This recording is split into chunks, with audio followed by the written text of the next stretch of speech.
So Natsumi have decided to share her surrogacy story. Yeah, after watching the first part of her story to surrogacy, I was just saying in my mind, how will you undergo such stress and all those things when you already have 2 kids? And it's not like you're looking for a particular gender. Maybe I will understand. But you already have a boy and a girl. And yet, you decided to go all this length to have another baby. I honestly do not blame those that judge her for going for IVF. To be honest with you guys, if I'm in their shoes, I will also kind of judge her. Not really judging her outrightly, but I will be wondering why she's going that length just to have another child, since she has 2 already. Because she mentioned that the 2 places she went for IVF circle, that they judged her because she already have 2 kids. I honestly do not blame those people. Watching this part 2 of her story just explained everything to me. What I was just saying in my mind, she said it in that her video. She said it that she wanted a large family, and she's the type of person that goes extra length to get whatever she wants, that she can do anything to get whatever she wants, that she wanted a large family, and that is why she decided to go this length, to make sure she gets another baby. And I can actually understand to some reasonable extent, yeah. And she really went through a lot. She went through IUI and also IVF. So for those that will be like, what is the meaning of IUI? What is the meaning of IVF? Yeah, because in that her first video, she was using a lot of medical terms, and as I was watching it, I was just saying in my mind, Nancy, all these medical terms they are using without even explaining further, a lot of people will be lost, Some people will be like, what is she talking about? What is IUI? What is IVF? If I know a lot of people will be like, what is IUI? IUI is an infertility treatment whereby they collect the man's sperm and inject it inside the woman's fallopian tube, just close to the fallopian tube, just to increase the chances of the woman getting pregnant. So under normal condition, a man is supposed to just release the sperm into the woman, and then the sperm will swim towards the fallopian tube for conception to take place. And in some cases, the sperm are just weak that they cannot swim towards the fallopian tube for conception to take place. So in this case, they will advise you to go for IUI, so that they will help you put the sperm close to the fallopian tube for conception to take place. Yeah, IUI, and IUI stands for intrauterine insemination. She did that, but it failed. She also did IVF, which is in vitro fertilization. I think IVF is more popular. People know more about IVF than IUI. IVF is just taking the eggs from the woman and taking the sperm and then putting it together in the lab, fertilizing the egg outside the womb. And after the egg has been fertilized with the man's sperm and it forms embryo, they will now insert the embryo into the woman's womb. The embryo is just the tiny baby that have not formed, So when you insert this embryo into the woman's womb, the embryo will not start forming legs, hands, eyes, and now turn to a baby within the period of 9 months. Yeah. So she did that, and it also failed. According to her, after that it was successful, and she later had miscarriage. She mentioned that she did that several times, so not just once. She mentioned that she had a lot of miscarriages, It's not just once, not twice, not thrice. As in counting the number of miscarriages that she explained in that her video, it's about 5 to 6 miscarriages, or even more than. Yeah, that is to tell you the length she went just to have another baby. So that got me thinking, why all this stress? Why all this? It's when you already have 2 kids, a boy and a girl for that matter. It's not like you're looking for a particular gender. She also mentioned that her womb was weak. Yeah, the walls of her womb were very thin, and that is the reason for all the miscarriages. So according to her, the last cycle of IVF she did, she also underwent a treatment procedure for the thin womb.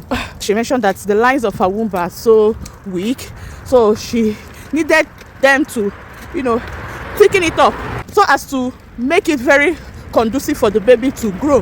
And that is where she mentioned that she did PRP.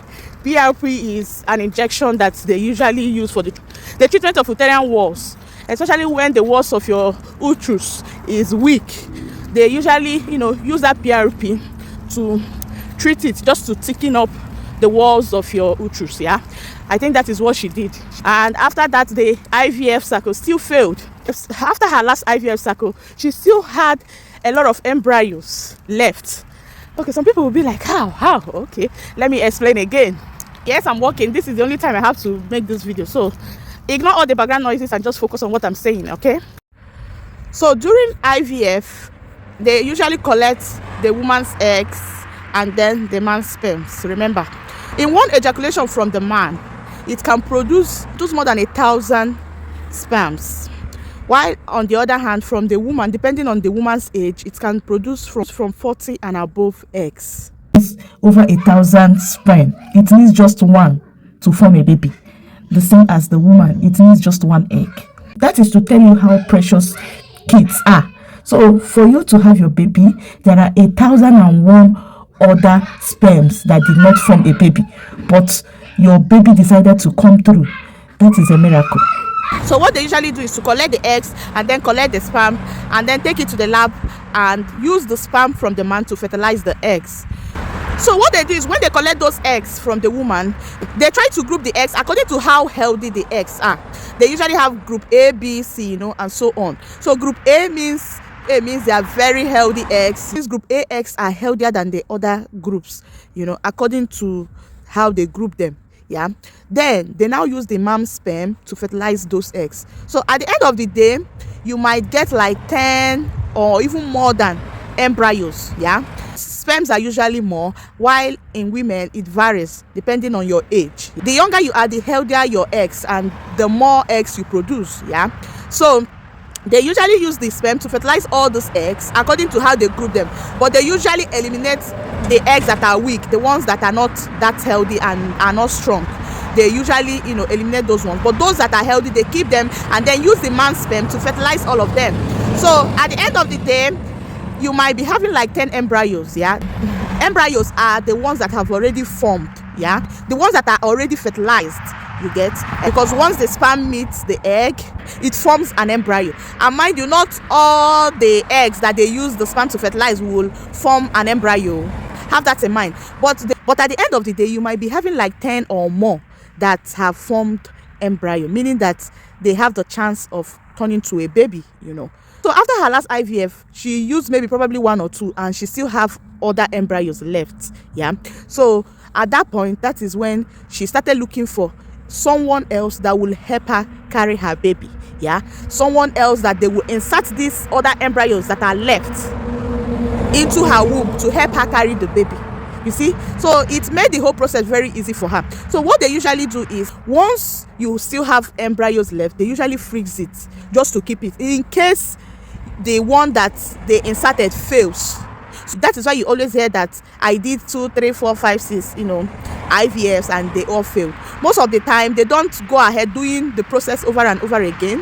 What they do is, once they insert the first embryo and it fails, they come back and they insert the second one, since they still have other embryos left. That is what a lot of people usually do. So if you're going for IVF, make sure you tell them, although they know, they know. The people that do this, they are professionals, so they know.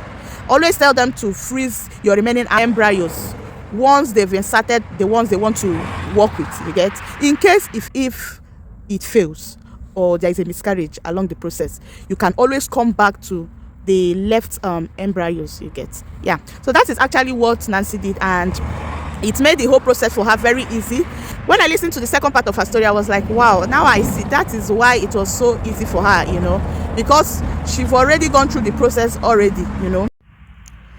I honestly want to applaud Nancy for sharing her story, because a lot of times you will see women that will go through this surrogacy, they will hide it. You see them, some of them, they will go and take injection and drink something and their stomach will swell up. They will be pretending that they are the ones carrying the baby. Before you know it, you see them, they will come and show you baby. I now had a baby and all that. Yeah, in our society, this is a thing of mockery. A lot of people tend to mock you because of that. Because of that, some of these women, they usually hide it from people. They don't want people to know. about what they are doing, you know. All you will just hear is, this person have given birth, but they will not tell you that, I actually got pregnant through IVF or through IUI, or I got this baby from surrogacy. They usually hide it. So I applaud Nancy for sharing her story. This will go a long way to help a lot of women out there. God bless you, Nancy. I really appreciate this thing you're doing. At least a lot of people will also be educated, and a lot of TTC mom out there will know that they have options. It all requires money. You can start saving, you know. So this is all for this video. Please don't forget to share and like this video. Thank you so much for watching. Bye guys, and see you all in my next video, and please follow for more. Ciao.